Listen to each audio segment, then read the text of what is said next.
सभी भक्तों से मेरा जय श्री कृष्णा। सभी को गोपाष्टमी की ढेरों शुभकामनाएं।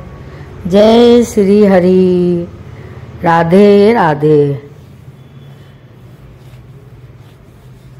प्रिय भक्तों, अभी तक मैंने आपको 23वें अध्याय तक की जानकारी दी। आइए जानते हैं कार्तिक मास महात्म का 24वां पवित्र अध्याय।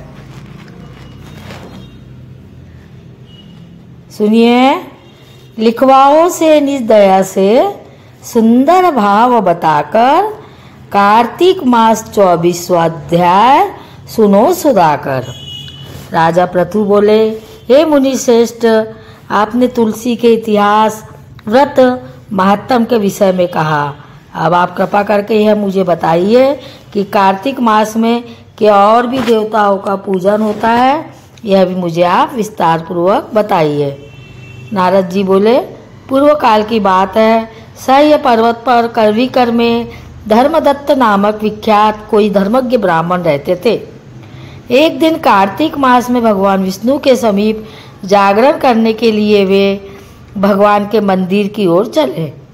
उस समय एक पहर रात बाकी थी। भगवान के पूजन की सामग्री साथ लिए जाते हुए ब्राह्मण ने देखा कि एक भयंकर राक्षसी आ रही है। उसका शरीर नंगा और मांस रहित था। उसके बड़े बड़े दांत, लपकती हुई जीभ और लाल नेत्र देखकर ब्राह्मण भय से थर्रा उठे। उनका सारा शरीर कांपने लगा। उन्होंने साहस करके पूजा की सामग्री तथा जल से ही उस राक्षसी के ऊपर प्रहार किया। उन्होंने हरि नाम का स्मरण करके तुलसी दल मिश्रित जल से उसको मारा था, इसीलिए उसका सारा पातक नष्ट हो गया। अब उसे अपने पूर्व जन्मों के कर्मों के परिणाम स्वरूप प्राप्त हुई दुर्दशा का स्मरण हो आया। उसने ब्राह्मण को दंडवत प्रणाम करके इस प्रकार कहा, हे ब्राह्मण, मैं पूर्व जन्म के कर्मों के फल से इस दशा में पहुंची हूँ। अब मुझे किस प्रकार उत्तम गति प्राप्त होगी। धर्मदत्त ने उसे इस प्रकार प्रणाम करते देखकर आश्चर्यचकित होकर पूछा, किस कर्म के फल से तुम इस दशा को पहुंची हो? कहाँ की रहने वाली हो? तुम्हारा क्या नाम है और आचार व्यवहार कैसा है? यह सारी बातें मुझे बताइए। उस राक्षसी का नाम कलहा था। कलहा बोली, ब्राह्मण, मेरे पूर्व जन्म की बात है। सौराष्ट्र नगर में भिक्षु नामक एक ब्राह्मण रहते थे। उनकी पत्नी थी। मेरा नाम कला था और मैं बहुत ही क्रूर स्वभाव की स्त्री थी। मैंने बचपन से कभी अपने पति का भला नहीं किया, उन्हें कभी मीठा भोजन नहीं परोसा, सदा ही अपने स्वामी को धोखा ही देती रही। मुझे कला विशेष प्रिय था, इसलिए मेरे पति का मन मुझसे सदा उद्विग्न रहा करता था। अंततः उन्होंने दूसरी स्त्री से विवाह करने का निश्चय कर लिया। तब मैंने विष खाकर अपने प्राण त्याग दिए। फिर यमराज के दूत आए और मुझे बांधकर पीटते हुए यमलोक में ले गए। वहाँ यमराज ने मुझे देखकर चित्रगुप्त से पूछा, चित्रगुप्त देखो तो सही, इसने कैसा कर्म किया है। जैसा इसका कर्म है उसके अनुसार यह शुभ या अशुभ प्राप्त करे। चित्रगुप्त ने कहा, इसका किया हुआ कोई भी शुभ कर्म नहीं है। यह सब मिठाइयाँ उड़ाती थी और अपने स्वामी को उसमें से कुछ भी नहीं देती थी। इसने सदा अपने स्वामी से द्वेष किया है, इसलिए चमगादुरी होकर रहे तथा सदा कलह में ही इसकी प्रवृत्ति रही है।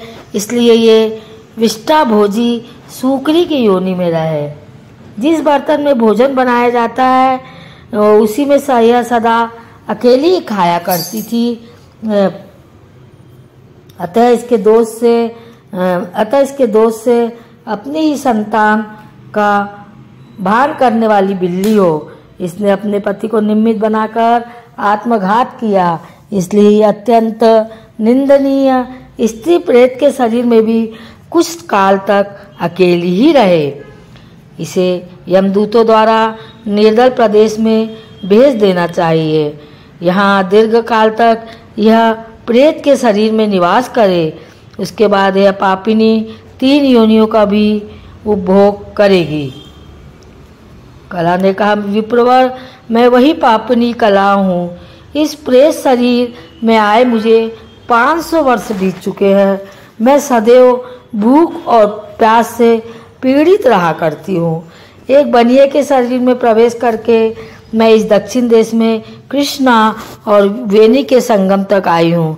जो ही संगम तक पहुँची तो ही भगवान शिव और विष्णु के पार्षदों ने मुझे बलपूर्वक बनिए के शरीर से दूर भगा दिया। तब से मैं भूख का कष्ट सहन करती हुई इधर उधर घूम रही हूँ। इतने में ही आपके ऊपर मेरी दृष्टि पड़ गई। आपके हाथ से तुलसी मिश्रित जल का संसर्ग पाकर मेरे सब पाप नष्ट हो गए हैं। द्विश्रेष्ठ, अब आप ही कोई उपाय कीजिए, बताइए